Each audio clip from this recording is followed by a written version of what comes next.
Hello student, last time we start a new lesson France Revolution. We discuss about cause of the France Revolution. We also know about the introduction of France Revolution. We discuss the social cause of France Revolution already. We know the old remises usually use the describe the society and institution of France before 1789. We also know about the society was divided into three states. First state is categories. It means group A person of involved in church matters. Second state nobility person who have high rank in state administrative. Third stage comprised of big businessmen, merchant, court official, lawyer, peasant and artist, landless labor and servant. Today we continue this topic. First two class were exempted for paying tax. They enjoy privilege by birth.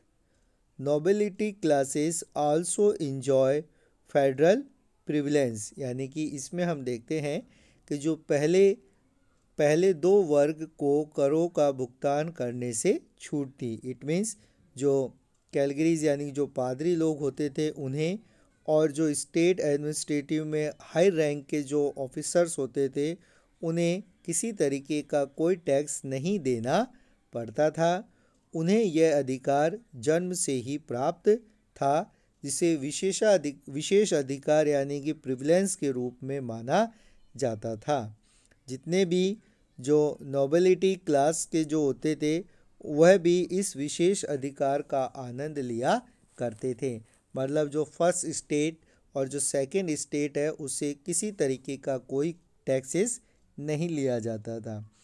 Only the member of the third stage have पे tax to the state. केवल तीसरी जो classes थी, जो third state के जो members थे, उन्हीं के सदस्यों से राज्य को कर का भुगतान करना पड़ता था. इट मीन्स जो केवल थर्ड स्टेट था वही जो टैक्स को पे करता था. Direct tax called tried tail and also a number of indirect taxes which were charged to articles of everyday consumption like salt और तंबाकूज. प्रत्यक्ष कर जो डायरेक्ट जो टैक्सेस होते थे उन्हें टेल कहा जाता था. उन्हें टेल के नाम से जाना जाता था. जितने भी जो डायरेक्टली जो टैक्सेस लिए जाते थे उन्हें टेल के नाम से जाना जाता था.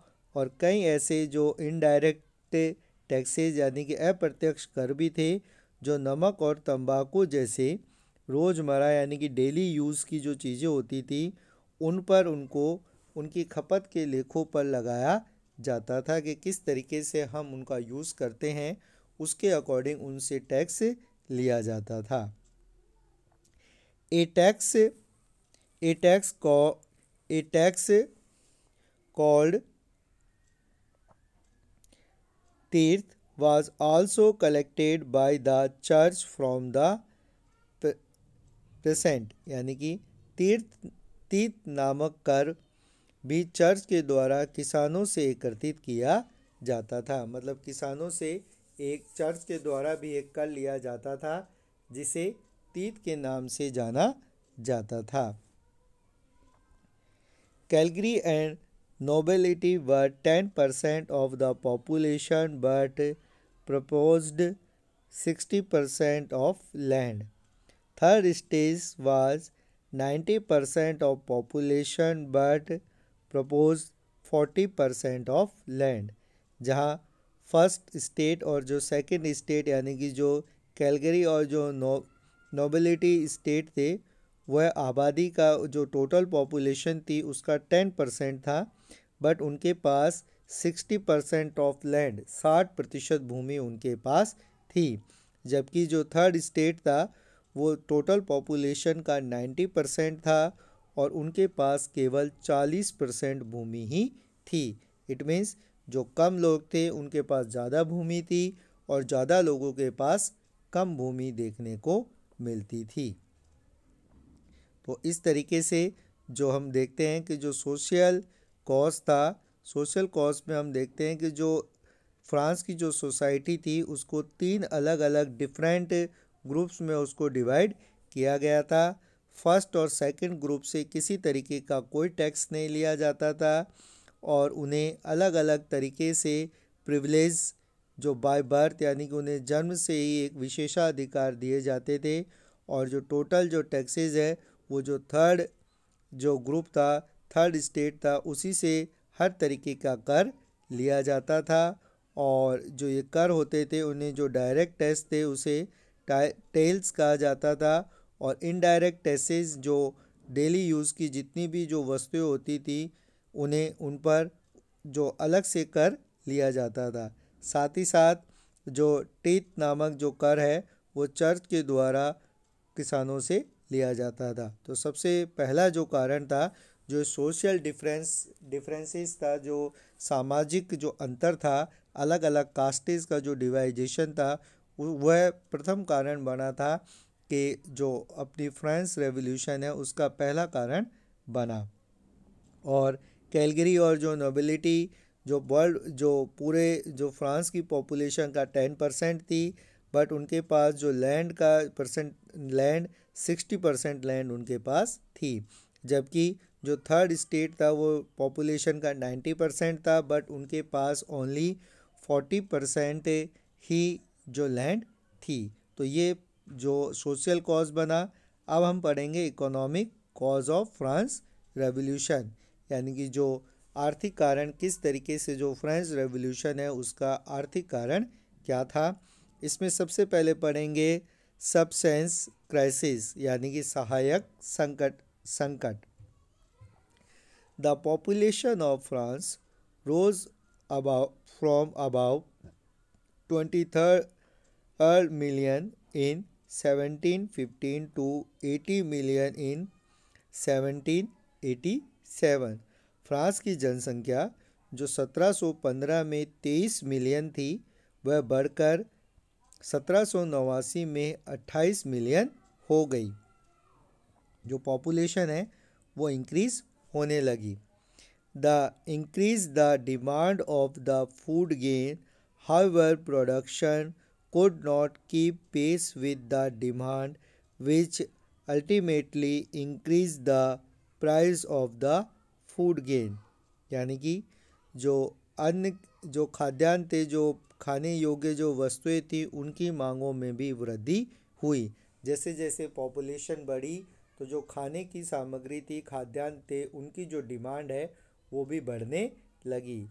परंतु जो प्रोडक्शन था यानी कि जो उत्पादन हो रहा था वह उस मांग के अनुसार, उस डिमांड के अकॉर्डिंग जो प्रोडक्शन है वो नहीं हो पा रहा था, जिससे कि जो फूड गेनिंग गुड्स थी उनकी जो प्राइस थी वो इंक्रीज होने लगी, यानी कि जो खाद्यान्न थी उनकी कीमतों में वृद्धि होने लगी।